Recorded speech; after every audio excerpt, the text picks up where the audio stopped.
Alhamdulillah, wassalatu wassalamu ala rasulillah, amma ba'd, assalamu alaikum wa rahmatullahi wa barakatuhu. Welcome to the new series, inshallah ta'ala, throughout Ramadan every day. I'm going to, in this series, be sharing with you lessons and benefits from different parts of Surah al Baqarah. It may be a verse that we look at, it may be 2-3 verses we look at, it may be an entire page that we look at. So each video, inshallah ta'ala, will look at a particular section and we'll share and we'll learn the lessons and the benefits that the scholars have extracted from this great surah. And the reason I've chosen Surah al Baqarah is because Surah al Baqarah is something that every Muslim should have a close relationship with. The Prophet ﷺ mentioned, "Iqra'u Surah al Baqarah," recite, or kama qal, recite Surah al Baqarah. Why? Because it prevents the houses from being like graveyards. Does that make sense? Would any one of you like to have a graveyard inside of your house? Would any of you like to sleep inside of a graveyard? If I told you go to the graveyard and sleep there, would you sleep there? No, because it's strange, it's scary. Does that make sense? So a house in which the Quran in Surah al Baqarah is not recited in is like a graveyard, and the Prophet ﷺ said that the shaitan will flee from it. Another narration, the Prophet ﷺ said that the batalah, the magicians, they don't have any ability over you. They can't inflict you with magic and the shayateen and jinn and all these things. If you recite Surah al Baqarah, it protects you, it suffices you. The last 2 verses of Surah al Baqarah, it suffices you. If you read them at night before you sleep, there's Ayat al-Kursi inside Surah al Baqarah. Sheikh Salih al-Sheikh was asked about the theme of Surah al Baqarah, and he said Surah al Baqarah actually covers the 5 dururiyat al-khams. What are these 5 things? The Sharia, it came to protect 5 things. It came to protect your religion, it came to protect your life, it came to protect your wealth, it came to protect your sanity, and it came to protect your honor, your lineage.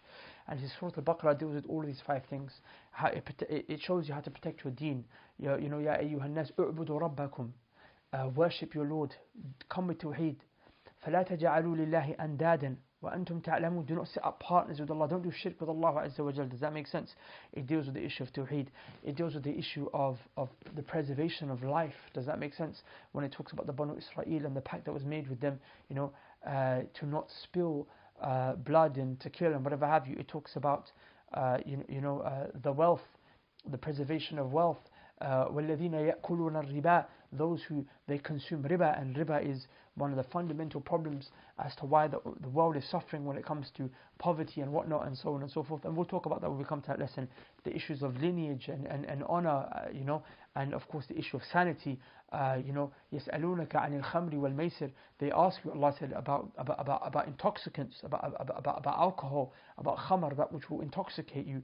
Does that make sense? So it covers all these 5 main topics. There's a lot, wallahi, there's a lot in Surah al Baqarah, and as you will see inshallah ta'ala as we go throughout these 30 days, we will not be able to do anywhere near justice to the surah, but nonetheless inshallah ta'ala we'll try and gain some kind of an appreciation for it, and hopefully this will inspire you to memorize the surah, and it will inspire you to read the surah. Does that make sense? And you should read it regularly with your family. The best thing to do is that you finish it in one sitting, but you can finish it over a few days. You can share it with other family members. You can tell your brother, your sister, your mum, dad, everyone take a part of it, and you read and you finish it like that. And this is a surah that will bring a lot of benefit into your life with the permission of Allah Azza wa Jal. The benefit comes from Allah Azza wa Jal, but as a result of you having a relationship with the surah. So today inshallah ta'ala, the first lesson that we take and the first benefit we take is with regards to the first command that Allah Azza wa Jal He has sent down in Surah al Baqarah. So if you look at the Quran, you read from Surah al Fatiha and you end with Surah al Nas. When you start with Surah al Fatiha, Alhamdulillahi Rabbil Alameen, Ar-Rahman Ar-Rahim, Maliki Yawmiddin, Iyyaka na'budu wa Iyyaka nasta'in. And as you're reading, you're waiting for a command. A command doesn't come yet. And you're also waiting for a prohibition. A command is something like when Allah Azza wa Jalla said, Iqam as-salah, establish the prayer. Does that make sense? That is a command, establish the prayer. So we're waiting for a command. We haven't seen a command. Also a prohibition is, for example, when you're told, don't do this. وَلَا يَغْتَبْ بَعْضُكُمْ بَعْضًا. Do not eat each other's flesh. Do not do ghiba. Do not backbite each other. That's a prohibition. So waiting for a command, which is to be told do this, and we're waiting for a prohibition, which is to be told not to do this.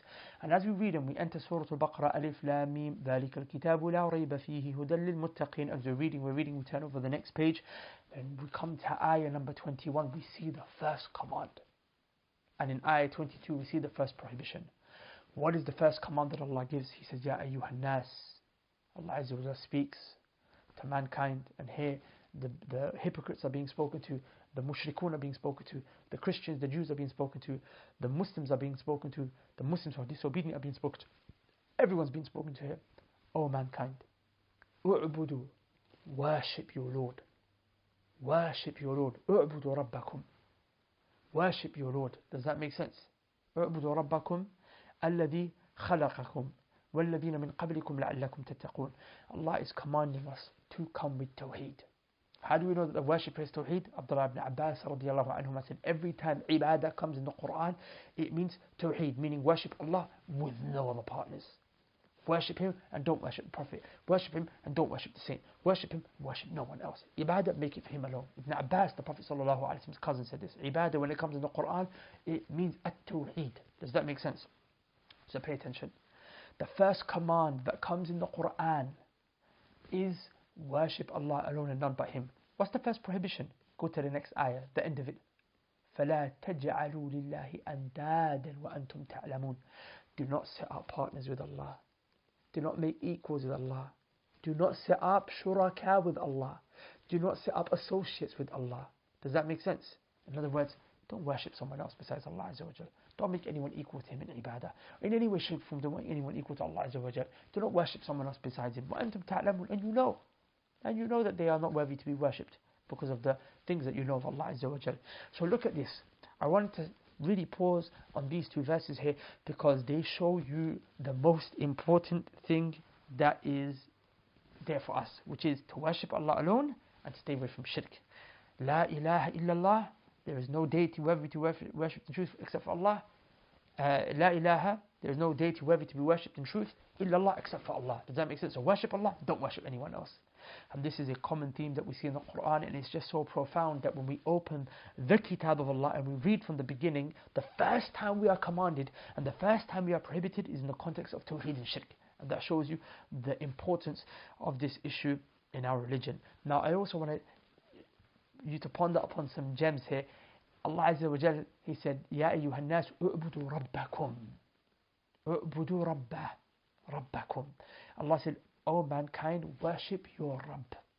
Worship your Rabb. Allah didn't say u'budullah. Allah didn't say u'budullah. Allah didn't say worship Allah. Allah has 99 names. From them is Allah, and from them is Rabb. Why did Allah choose to not use the name Allah, which means Dhul Uluhiyya, the one who deserves to be worshipped, in the context of ibadah? Rather, He chose another name, Rabb. What's the significance? You have to ponder over the Quran here.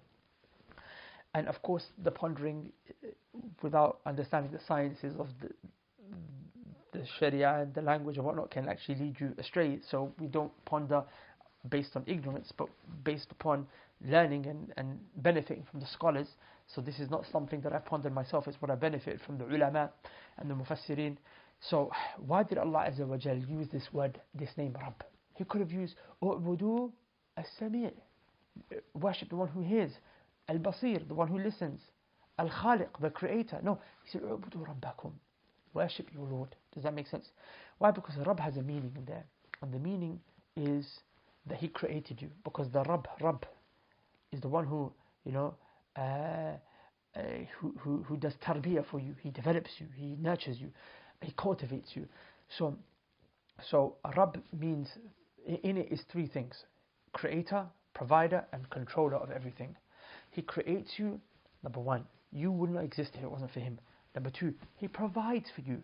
You see the food that you have on your plate, Allah provided that for you. What is the asl of all food? All food comes back down to what? Vegetation and meat, animals. Does that make sense? The rain comes down and it allows for what? It allows for the vegetation to grow and you eat that. And that vegetation, the animals eat it. If they didn't have vegetation to eat, then they would all die. So if it wasn't for Allah sending down the rain, you wouldn't have crops, you wouldn't have animals. And that food that you have, however, some way, whatever way it came from either crops or it came from animals. And now, you're going to be ungrateful and forget the one and worship someone else other than the one who provided for you. He provided for you your families, He provided for you your loved ones. And also control. He controls your affairs. He controls everything. There's nothing that happens without His permission. Okay? Think about it. One of the proofs that Allah is in control of everything is this coronavirus.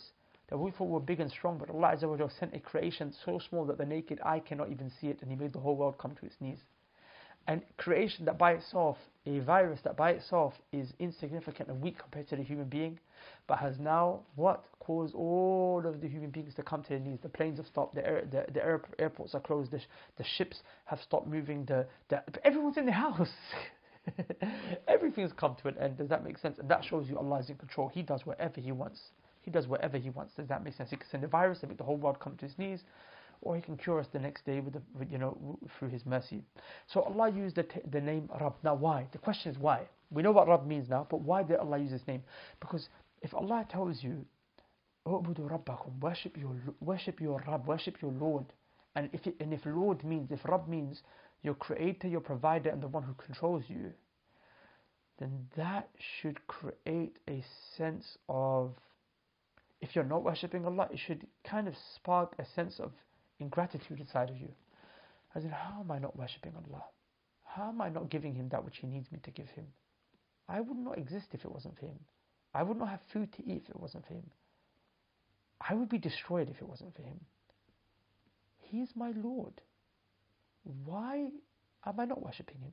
So it would kind of spark a sense of ingratitude inside of you if you find that you're not worshipping Him. Like for example, it's like, of course the example of Allah is higher, but like when your mum says to you, like, I held you in my womb, my belly for 9 months, my womb for 9 months, I gave birth to you, then I weaned you for 2 years, and I did this for you, and I did that for you. What does it do? It kind of brings a sense of guilt, like, I'm sorry mum, I actually should take care of you and be a lot nicer to you. So Rabb, it kind of should make you feel guilty, like, it's by Allah mentioning to you, "U'budu Rabbakum," He's telling you, I am your creator, I created you, I provided for you, and you're not worshipping me? Does that make sense? So that's just something beautiful inside the ayah. I wanted to direct you to something else that's beautiful inside the ayah. Allah Azza wa Jal, He said, when he told you Rabbakum, then He described some of the things that He does as a Rabb. Because I told you Rabb means He creates, right, and He provides, right? So in this ayah and the next ayah, Allah talks about His creation and He talks about His provision in a bit more detail, so you can kind of get to see what is Allah's creation like and what is His provision like. So Allah said, "U'budu Rabbakum." Which Rabb? What Rabb? Alladhi khalaqakum. He created you. He created you. Pay attention. When Allah Azza wa Jal creates, His creation is very interesting. And I want to mention 3 types of ways that Allah creates. Because we don't really think, when we think about creating, we just think, oh, He made something. But it's a lot deeper than that. Allah Azza wa Jal, He creates in the following ways.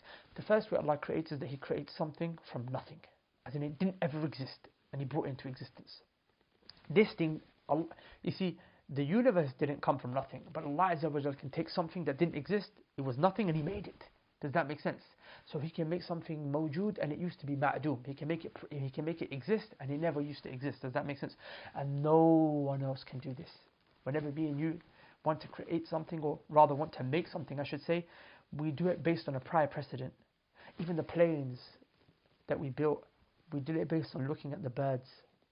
The bridges that we built, we did it based on looking at the trees and the structures of the tree. Like, we don't create things and there's no prior precedent and there's no prior example. Allah Azza wa Jalla creates and there's no blueprint that He has. He creates something and there's no conception of it prior. But whenever we create something, we build something, we use tools. We create based on tools that are already there, materials that are already there, and also concepts that already exist. And those concepts are usually based on things that Allah Azza wa Jalla Himself has introduced for us and created for us, and we base it on that. The second way that Allah Azza wa Jalla creates is that He takes one essence and He converts it into a completely different essence. So the first one was something that never existed, He brought it into existence. Now we're talking about something that He brought into existence and He changes its essence completely into something else. For example, the sperm, the seminal fluid, the nutfa. That's how the human race starts. And then the human race, when it conceives, when the woman conceives the child in her womb, what happens? The seminal fluid, the nutfa, it becomes an alaqa, a congealed clot of blood. Look at that. The liquid has now become a solid. Does that make sense? And then the alaqa becomes mudgha, and then the mudgha, it transforms, and then it becomes a baby, and then the baby comes out. Can you imagine? Have you ever looked at a human being, and then looked at, some kind of a liquid, like water, and said, "You used to be liquid. you use, like, look how great Allah is, that He could take something, like look, I have a glass of water right here. It's going to be long to reach over to grab it, but I'm looking at it right now. I think that's basically what the human being was. The human being was liquid. Okay, it was seminal fluid, it's a different type of liquid, but it was liquid. In fact, let me show it to you. I have to show it to you so you can ponder with me. Like this is basically how the human being started. And it was less than this.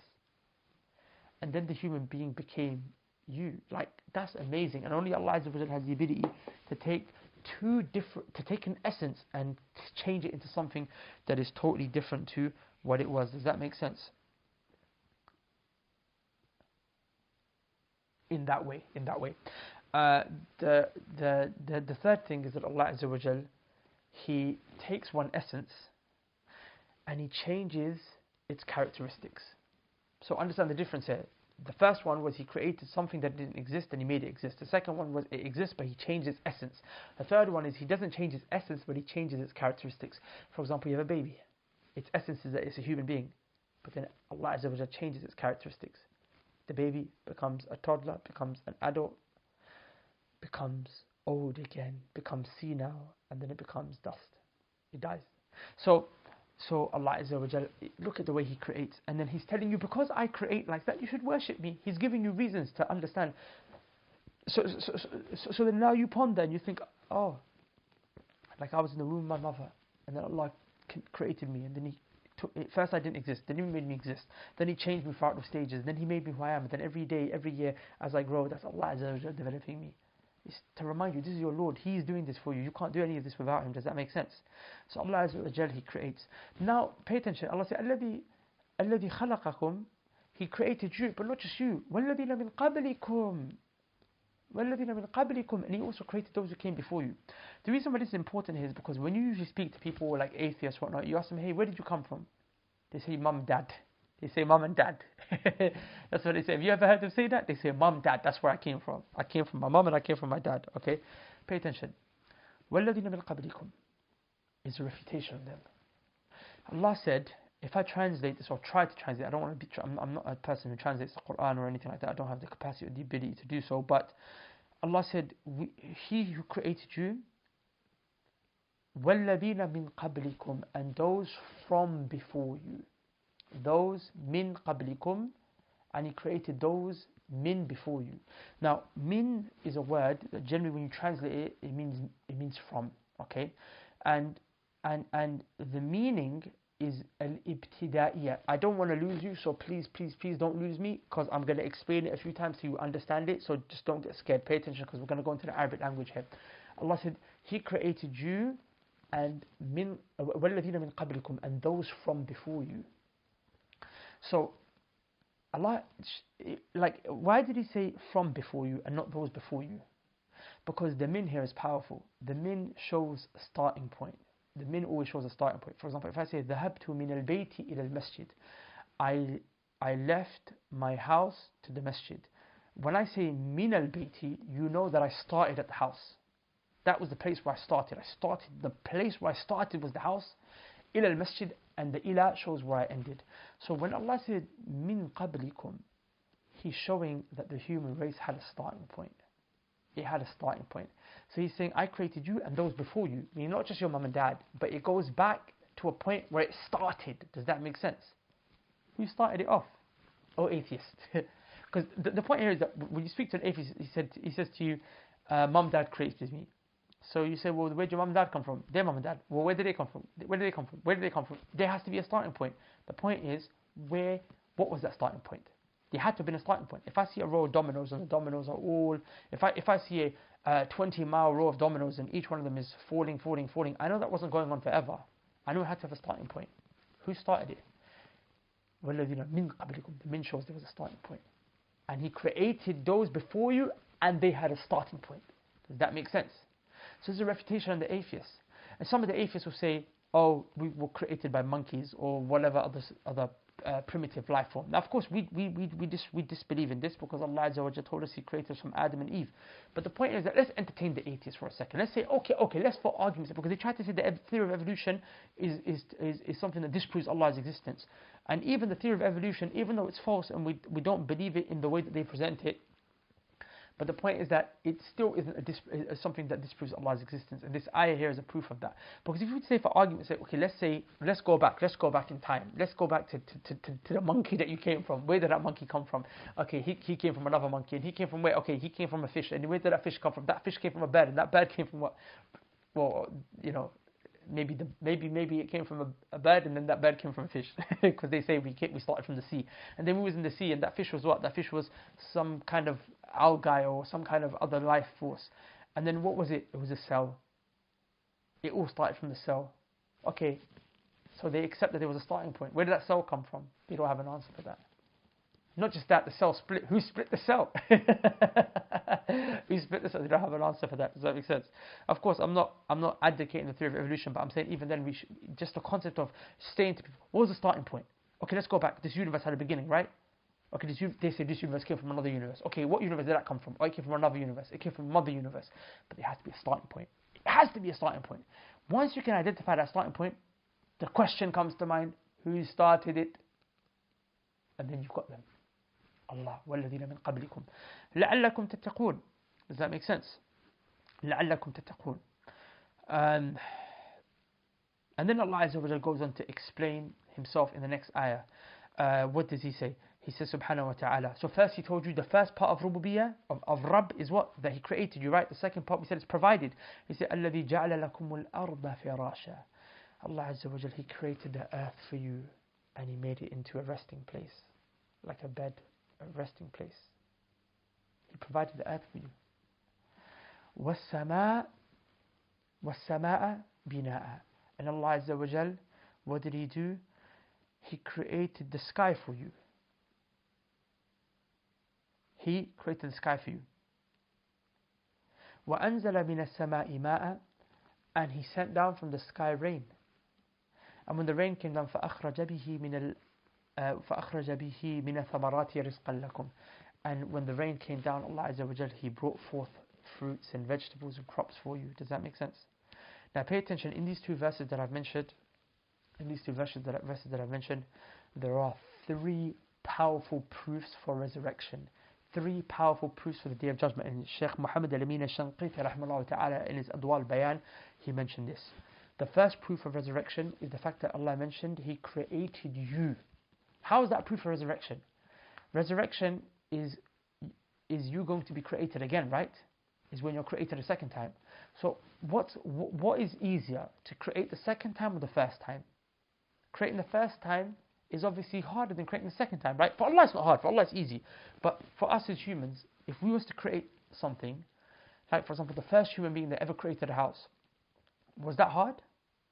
Or was it harder to replicate what he had already created? To repeat something is easier than doing it the first time. So the fact that Allah said, وَالَّذِينَ الَّذِي خَلَقَكُمْ وَالَّذِينَ مِنْ قَبْلِكُمْ, He created you and those who came before you. Allah saying, I already created you once. So is it going to be hard for Allah to create you second time? For Allah to create you first time, second time, it's the same. It's easy for Allah. But the concept is, because Allah Azza wa Jalla is trying to appeal to us, we understand that creating something the first time, because people have how on earth will Allah resurrect me and create me a second time after I become dust? But you've already accepted He created you once. If He created you once, why is it hard for you to accept that He can create you again? The second creation is not harder than the first. Does that make sense? So that's the first proof, that Allah created you once already, so creating you again won't be hard. The second proof is that Allah mentioned the sky and the earth. And the sky and the earth are a greater creation than the human being. So what's harder? To create a human being a second time? And of course for Allah it's all easy. But just for us to try to conceive, is it hard? Would it seem harder to create a human being? Or to create the entire heavens, the sky, to create the sky, the atmosphere, and to create the earth? These two creations are greater than the creation of the human being. So to create the human being, first time, second time, is not hard for Allah if He was able to create something greater. Does that make sense? And the third proof for resurrection is that Allah is trying to show you He already brings the dead back to life. He already brings the dead back to life. When He sent down the rain and crops come out, right? Those crops die in the winter. They die. And that same place where death occurred and the crops died, Allah sends down the rain in spring and He gives life back to it over and over again. So resurrection is taking place in front of our very own eyes. So the proof for resurrection is there. Does that make sense?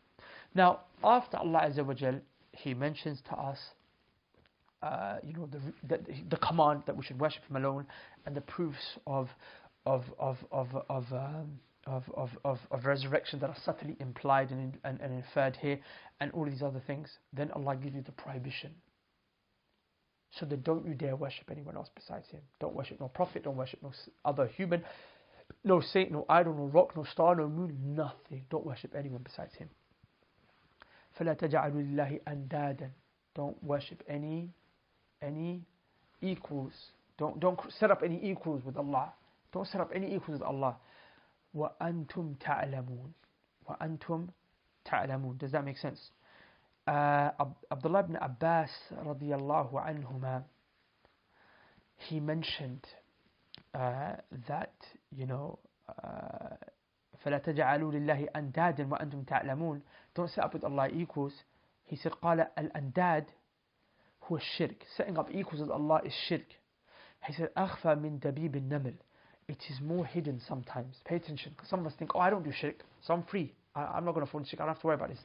He says shirk is one of those things that it is so subtle and hidden that it can creep up inside of you like an ant. And ants are black, right? So a black ant underneath a dark night. So the night is dark. The night is dark and the ant is black. It's a black night and it's a black ant underneath a stone. Can you see that ant? Will you be able to see it? He says shirk can creep up inside of you like that. Does that make sense? An example of a type of shirk that a lot of us fall into is we say things like, I swear on my life. And Ibn Abbas radiallahu anhu, he mentioned it. He said, for example, it's like when a person says, وَبِحَيَاتِي, I swear by my life. وَبِحَيَاتِك, I swear by your life. I swear by my mum's life. Does that make sense? He says shirk because we're only allowed to swear about Allah. You can only say wallahi. You can only swear about Allah Azza wa Jal, or by His other names. We can only swear about Allah Azza wa Jal. We can't swear. So this is the type of shirk that creeps up into a person. It's minor shirk. But minor shirk is greater than major sins. Does that make sense? Also another example of minor shirk and how the Prophet didn't allow for any shirk to take place. A man came to the Prophet ﷺ, he said, مَا شَاءَ اللَّهُ وَشِئْتَ. He said, whatever you will, and whatever Allah wills. The wow shows that you've connected two things. So he said, whatever Allah wills, مَا شَاءَ اللَّهُ, whatever Allah wills, وَشِئْتَ, and whatever you will, O Muhammad. So he's saying Allah is whatever Allah wills and whatever you will. And the Prophet ﷺ said, أَجَعَلْتَنِي لِلَّهِ نِدًّا. Have you made me equal to Allah? Saying that what I will and what Allah wills? Rather, he said, قُل, say, مَا شَاءَ اللَّهُ وَحْدَ. Say whatever Allah wills alone. Does that make sense? Pay attention. Shaykh ibn Uthaymin says something powerful. He said the Prophet ﷺ stopped the man because of a letter, wow. The letter wow shows that you've connected Allah and the Messenger ﷺ. He said the Prophet ﷺ refuted a man on a letter. And a letter can lead to shirk. To show you that shirk is something that a person can fall into so easily that they can fall into it through a harf, a letter. Wow is like A, B, C, D. It's a letter in the Arabic language.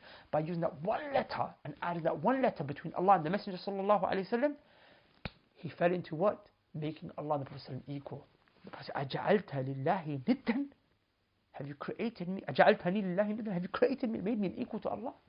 Have you made me an equal to Allah? So because of a letter, a person can fall into shirk. So something is very, very dangerous, and we should do our best to stay away from it. Does that make sense? And the last part of the ayah, وَأَنْتُمْ تَعْلَمُونَ فَلَا تَجْعَلُوا لِلَّهِ نِدًّا. Do not make equals with Allah. وَأَنْتُمْ تَعْلَمُونَ. And you know. What do you know? You know that He exists. You know that He created you. You know that He provided for you. He did all this. You know it. And still you're going to worship someone else besides Allah. And this is a proof to show you that the people of Quraysh, they used to believe in Allah. وَأَنْتُمْ تَعْلَمُونَ. They knew Allah existed. They knew Allah created them. In other parts of the Quran show this. If you ask them who created them, Allah said, فَسَيَقُولُونَ اللَّهِ. They will say Allah. Who provides for them? Allah. They will say Allah doesn't. They affirmed Allah existed. But that wasn't enough to make them Muslims. They were kuffar. even though they believed in Allah. Even though some of them used to pray to Allah and worship Allah. But the issue was that because they used to worship others besides Allah. Some of them used to worship saints. Al-Lat was a saint, a man that was righteous. He used to serve the people at Hajj. When he died, akafu ala qabri, they used to stand at his grave. And they used to pray to him. He's a saint, according to them. Prophets, Isa alayhi salam, Jesus, they used to pray to him. And what happened? They became disbelievers, even though they prayed to Allah as well, even though they believed and accepted Allah existed. But the fact that they said, the fact that they affirmed Allah and believed in Him, was it enough to make them Muslim? Because to make you Muslim is what? That you affirm Allah and then you worship Him alone. That's the point. Does that make sense? And of course, in this there are proofs for the existence of Allah, the proofs for the existence of Allah as well. Another refutation of the atheists, the fact that Allah said, you know, He created you and He created the sky and He created the earth and He sent down the rain. He created the universe, in other words. And wallahi, a person who ponders over this will you know, it doesn't befit a person who's got sound intellect to refuse the existence of a creator based on these signs. And what indicates this? The fact that, you know, look, the Arab would be asked, an Arab Bedouin was once asked by a Persian, you know, how do you know that Allah exists? And he says, the footprints in the sand indicate that someone was here. The footprints in the sand indicate that someone was here. Okay? It's a sign that someone walked by here. When the camel leaves feces in the desert, you know the camel was here. Is this whole earth, the universe, the sky, the stars not a sign that Allah is here? Meaning not in the universe, but that Allah exists. The footprints on the sand are proof that a human exists. The dropping and the feces of the camel in the desert are proof that a camel exists. You know, when you look at the footprints, when you look at the feces, you'll say, okay, it's a camel. Camels exist. This whole world is not a proof that Allah exists. Where did it come from? Some of the Zanadiq, the heretics, they came and they tried to debate Imam Abu Hanifa, and he said to him, what is the proof that Allah exists? He said to them, imagine a ship. Imagine a ship. The ship, it has things that are sold inside of it.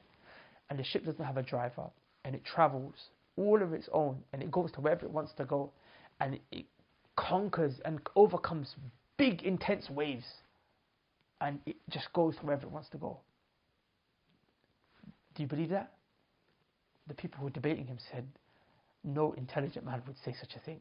That a ship, it has stock in it and it and it sails without any captain or without any sailor or any sailing team, without any rowing team. And it goes wherever it wants and it overcomes waves. No one's going to believe that. He said, you believe that a ship can't come into existence and it can't drive based on itself, but you believe this whole universe came into existence based on itself and it functions based on itself.